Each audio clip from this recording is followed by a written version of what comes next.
মৰমৰ শিক্ষাৰ্থীসকল, আজি মই তোমালোকৰ লগত আলোচনা কৰিম তোমালোকৰ পাঠ্যপুথিত থকা এটি কবিতা। কবিতাটোৰ নাম হৈছে কোনে।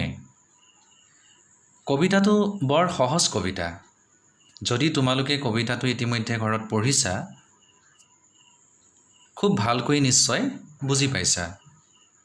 এই কবিতাটো লিখিছে নৱকান্ত বৰুৱাই। প্ৰথমে আমি নৱকান্ত বৰুৱাৰ বিষয়ে অকণমান জানি লওঁ আহাচোন।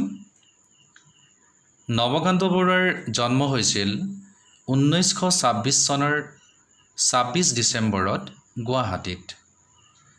গুৱাহাটীত জন্ম হ'লেও নৱকান্ত বৰুৱা ডাঙৰ দীঘল হৈছিল নগাঁৱত।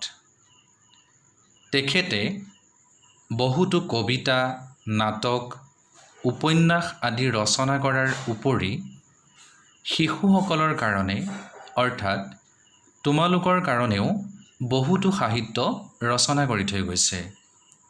তাৰে ভিতৰত শিয়ালি পালেগৈ ৰতনপুৰ, আখৰৰ জখলা, ভদ ওকাৰে ভূ, মই টুনিয়ে টুনটুনালো, গোলাপ আৰু বেলি ফুল, মনত পৰা শব্দ, কেৰেলোৱাৰ ৰেল, কাগজ কলমৰ ৰণ আদি অন্যতম। নৱকান্ত বৰুৱাক আমি এখুত ককাইদেউ আৰু সপোন ককা নামেৰেও জানো। এতিয়া আহাচোন কোনে নামৰ কবিতাটো আমি আলোচনা কৰোঁ। প্ৰথমে মই তোমালোকক এই কবিতাটো এবাৰ ধুনীয়াকৈ মাতি শুনাইছোঁ। তোমালোকে মন দি শুনিবাচোন। কোনে। ঘৰবোৰ হেনো সাজে মিস্ত্ৰীয়ে আৰু সাজে মেজ চকী, কোনে বাৰু সাজে ধুনীয়া আকাশ, দিয়ে তাত তৰা আঁকি। মোৰ চোলাবোৰ বজাৰৰ পৰা আনি দিয়ে দেউতাই, ফুলবোৰে বাৰু ৰঙা নীলা এই চোলাবোৰ ক'ত পায়।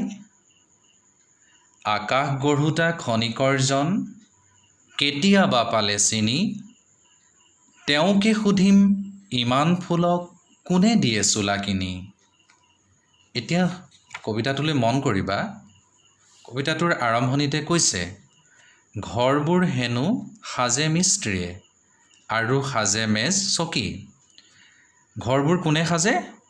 মিস্ত্ৰীয়ে সাজে। আৰু যে মেজ চকীবোৰ, এইবোৰ কোনে সাজে? মিস্ত্ৰীয়ে সাজে। তোমালোকে দেখিছা নহয়, তোমালোকে থকা ঘৰবোৰ, আমি থকা মানুহ থকা ঘৰবোৰ মিস্ত্ৰীয়ে সাজে। আৰু আমাৰ ঘৰত থকা এই যে মেজ, টেবুল চকীবোৰ মিস্ত্ৰীয়ে সাজে। কোনে বাৰু সাজে ধুনীয়া আকাশ, দিয়ে তাত তৰা আঁকি। মেজ চকী আৰু ঘৰবোৰ মিস্ত্ৰীয়ে সাজিলে বুলি আমি গম পাওঁ, মিস্ত্ৰীয়ে সাজে। কিন্তু এই ধুনীয়া আকাশখন কোনে সাজে বাৰু? আৰু সেই ধুনীয়া আকাশখনত তৰাবোৰ কোনে আঁকি দিয়ে বাৰু? আকাশখনত ধুনীয়া ধুনীয়া যে তৰাবোৰ ওলায়, এই কথাবোৰ জানিবলৈ তোমালোকৰ খুব মন যায় নহয়নে? মোৰ চোলাবোৰ বজাৰৰ পৰা আনি দিয়ে দেউতাই, ফুলবোৰে বাৰু ৰঙা নীলা এই চোলাবোৰ ক'ত পায়। তোমালোকৰ চোলাবোৰ, নতুন নতুন চোলাবোৰ বজাৰৰ পৰা কোনে আনি দিয়ে বাৰু? মা দেউতাই আনি দিয়ে বা ঘৰৰ কোনোবা মানুহে আনি দিয়ে। ফুলবোৰে বাৰু ৰঙা নীলা এই চোলাবোৰ ক'ত পায়। চোৱাচোন, ফুলবোৰে ৰঙা নীলা চোলাবোৰ ক'ত পায় বাৰু? ফুলবোৰতো বিভিন্ন ৰং থাকে, ৰঙা, হালধীয়া, গুলপীয়া, বিভিন্ন ৰঙৰ ফুল থাকে। কবিয়ে কৈছে ফুলবোৰে বাৰু এই ৰঙা নীলা চোলাবোৰ ক'ত পায়। আকাশ গঢ়োতা খনিকৰজন কেতিয়াবা পালে চিনি, তেওঁকে সুধিম ইমান ফুলক কোনে দিয়ে চোলা কিনি। যদি আকাশ গঢ়োতা খনিকৰজনক কেতিয়াবা চিনি পাওঁ, কেতিয়াবা যদি লগ পাওঁ, খনিকৰ মানে হৈছে যিয়ে কি কৰে, কাঠ, শিল, মাটি আদিৰে মূৰ্তি গঢ়ে।